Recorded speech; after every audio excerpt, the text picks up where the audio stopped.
Aqto'ning nayi bo'yicha birdan bir mashina yuydigan do'kon deyalayman. Ma do'konni vahshiy yechibdi. Bundan keyin Aqto'dagi mashina do'koni ajralib qolib cho'qim to'g'raysizlar. Mana mashinani mana bilan yuydiganmiz. Ma buni Bentley o'ynaydik biz ma Vangbalda mana bilan sulayan chechib matafga matda. Andan keyin musho har bir mashinaniki aloyidiga qarta mash ranglaridan tanishib, hammani ko'rib chiqib andan qilgan. Ma endi biz o'zi ishkirga berib maxsus tarbiyalanib keldim. Ma ishining muhitini hozir endi tushuntirib qo'yman. Mashinani parallel yuzib faqat to'bashlatmaymiz ha? Yo'q. To'bashib qolsak, to'bani deb suv uraymiz buni. Ha, deydi. Ama o katta. Andan keyin yana nemin avvallikda bir talaq chiqdi. Yemra olaylik ma. Mana men qo'llamda rang boshqa keldim. Ma ikki tal motorni qo'yib qo'ydik. Ne motor saqla? Ciddi ishinglar qolsam, mashinani men qo'yib, men motorni minib kelsam bo'ldi. Nima uchun deganda, masalan, ciddi bir ishinglar. Mayerdan ya lotoyanga uyaga borgan motorni uchun tayyor qilib qo'ydi. Bu mushalata ma bir qulaylik nochilab ketdi. O'rni masho mikrokorxonada yamba nochir va. Ma bortxona emas, mashina yuydigan do'konniki oramiz o'rnima. Ko'pincha yaniki yash chiqarga uya chiqib bo'ldi. Meni yana ayrim qiladi. Birinchi, bortxonaga tushib bo'ldi.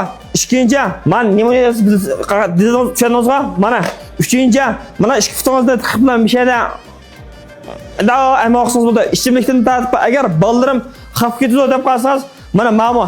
Menda o'ynab turdi. Manda qurashtirgan narsalarni tartib, hammanasi to'liq. Meni nima ish qilib ketib qolmadimmi? Menida hobi ishon bo'lib qolsa, butun narsalarni mana soldi ekan.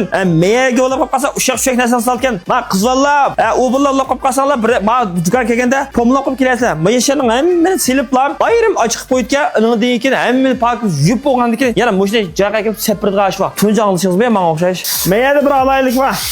Mandaq narsalar. Meni mandaqlik narsa deb qolmang. Har bir mashinaniki olayligiga tushadigan asopoldan tartib, hammani mana tanishayotgan.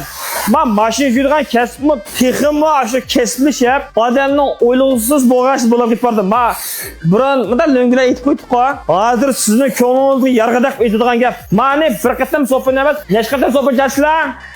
İki qatam sopin jaslar, belgilar. Sen chiqaraq ko'rib olsin. Neçen var tütpeşen bağma? Ülgürelense ya. Ülgürmeze. Sopunu çıkımtesla. Bir kadam çeşip basan pul vermez meyle. Neyle? Ya bana. Sopunu iki kadam çeşip önündeki jüpürme daha tutma. Ma bir kadam sopunu çeşip oldu. İki kadam sopunu var. Onda laf kasa bir yerin tuluk adreslam depirme. Bayan ben degендek maşını ekip koysanız motorunu minip ketip hemen aynı kesiniz buldu. Bir şey ekilip oyunağa çıkarsınız buldu. Kiliş ornuma bek on. Hoş yol çıktım. Ornumuz ma mikro karxana. Men maşo keşif pazarını düşken döndüğün düşken yedim ha. Körük az qaqoqdan mayaq gözdə mana. Mişə körük az qaqoqda o'ng qo'l tarafimizda mana. Cho'g'vanja dedim ha. Ma ismi yaman no chiqdim ya. Cho'g'vanja degan qarab tushadingizga. Tushunganlar filmcha yozibman. Andan keyin buning bahasini so'zimiz bergan. Bahasini qanday deyishimiz? Bahasek 30 koydan 50 koycha, kichik tipdagi mashina 30 koy. Sen cho'ng tipdagi mashinalar 35 koydan 40 koy. Chiqim cho'nglara qarani tilqa chiqmadi. Shunday qilib. Cho'ng kichik qarta. Shunday qilib qanday mashina yuyish o'rnida deymiz? Buni Vijinshi. Qanday kichik mana jinshi qilish. Kichik. Motordan boshqa demasa. Uni motorga ayrim yuyma. Uni ayrim. Motor yuylasizmi? Yuymas. O losni qachon? Voy o'zi yengdek qilib o'timiz. Losni qachon aziz bo'lgan motorlardan shino? Yo'q, ajitmay yuymas. Sirk yuvamda. Yo'q. Ishik jivolab qolsa. Bo'lmaydi. Bo'lmanda. Gel tazraysa vazmazsa.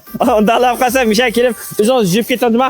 Ammo Mava hamda o'zimizniki yaqin tonishniki, og'inimizniki do'kona qilga ishi qilayotgan ishi haqiqatan sizga yarab o'tab ketadi. Maydan uralayim juma dolar qolsa. Og'inlaring bormi? Ha. Next film yozdi. 100 yoza. Ha? 100. Agar 100 og'inam film yozib qolsa film haqsiz bo'ldi. Keldikmi? Hisob. Yozdiramiz sancha? Sizlar mashin 100 yuymas. Hisob keldik mana. Mash ismi nima? Adiljon. Adiljonning og'inlarini filmni inspektorlari qancha og'in chiqdi men bir ko'rib boqay. Ma Jinxidan boshqa qadam mulozamatlar bor. Motor yosh, dag'lan chiqarish, lavrosh, pogon qilish bor. Pogon mulozamat. Pogon qilish. Asosiyatim mashinaning peshini pakiz yuyimiz deb. Yig'ib kelganlar. Meyron ha. Masalan, grimchiklar, laqa yuzini chiroyli bizitdan mushtami yuyib ashta qilamiz demashga. Unda laqas o'zingiz kelib bir tiyan qilib boqmamsiz.